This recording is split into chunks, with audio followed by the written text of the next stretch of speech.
Here's what no one tells you about type 2 diabetes. It might not start in your pancreas, it might actually start in your gut. Stick around because in the next few minutes, I'm going to show you the research linking your gut bacteria to your blood sugar, why some probiotics work while others do basically nothing, and the exact routine that gets you real results. I'm Diane, I'm a registered dietitian, and I've spent the last 10 years working with people who have prediabetes and type 2 diabetes.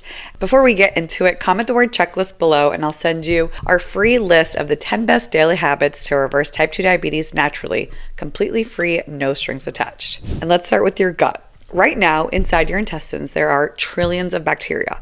Good ones, bad ones, neutral ones just along for the ride. Scientists call this whole community your gut microbiome, and it turns out this tiny ecosystem might be pulling strings you never knew existed, including strings tied directly to your blood sugar. Back in 2012, researchers ran one of the biggest studies ever done on this. They compared the gut bacteria of people with type 2 diabetes to people without it, and they found a clear pattern. People with type 2 diabetes tend to have less of certain good bacteria, the kind that make a compound called butyrate, which helps keep your gut lining strong and calm. Since then, review after review has backed this up. People with type 2 diabetes often show lower levels of good healthy bacteria like bifidobacterium, alongside higher levels of not so great bacteria linked to inflammation. Here's why that matters for your blood sugar specifically. When the bad bacteria start to outnumber the good ones, your gut lining can get a little leaky. That lets tiny bits of bacteria slip into your bloodstream, which sets off low-grade inflammation all over your body. And inflammation is one of the biggest drivers of insulin resistance, meaning your cells stop responding to insulin the way they're supposed to. So now you're probably wondering, if bad gut bacteria can make blood sugar worse, can good bacteria make it better? That's exactly what researchers wanted to know, and this is where it gets interesting. One of the biggest reviews ever done on this pulled together 46 clinical trials on probiotics and diabetes.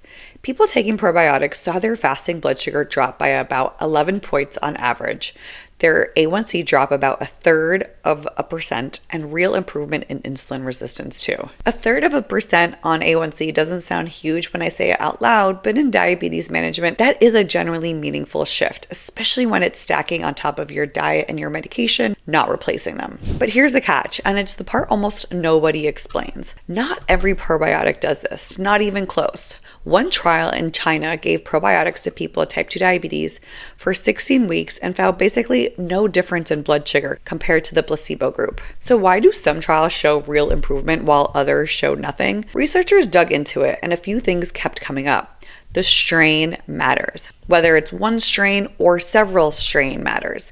How long people took it matters. And here's the big one. Whether the bacteria actually survived the trip through your stomach to reach your intestines alive. Your stomach is basically a vat of acid.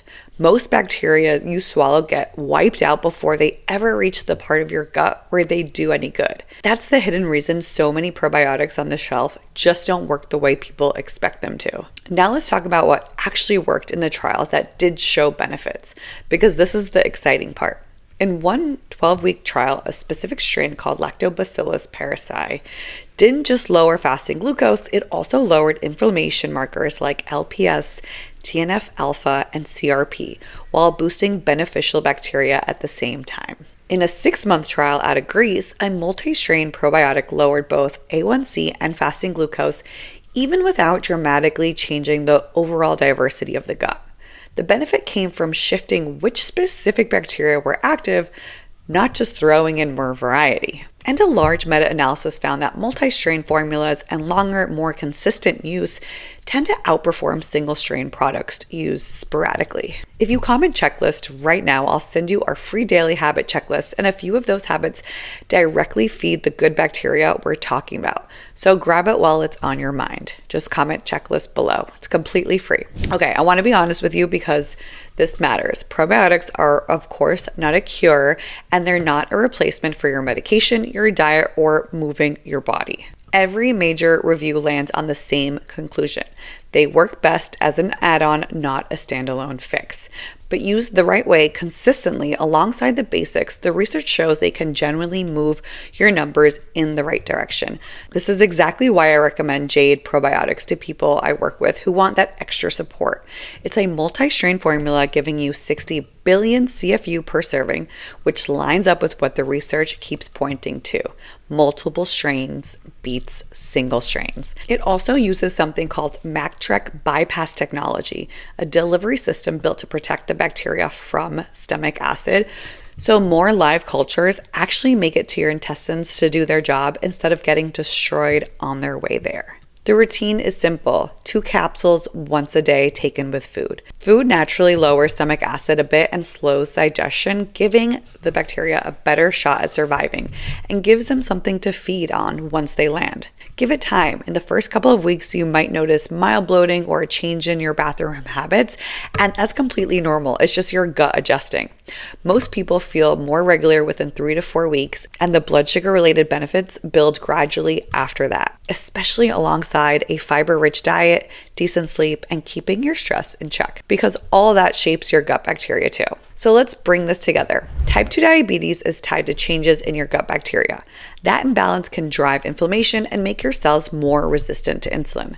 Probiotics, especially multi-strain ones that actually survive digestion, have been shown in real clinical trials to modestly improve fasting glucose, A1C, and insulin resistance. And they work best as one piece of a bigger plan, never a replacement for it. If you want that extra support, I'll link Jade Probiotics right below this video. You'll see it come up.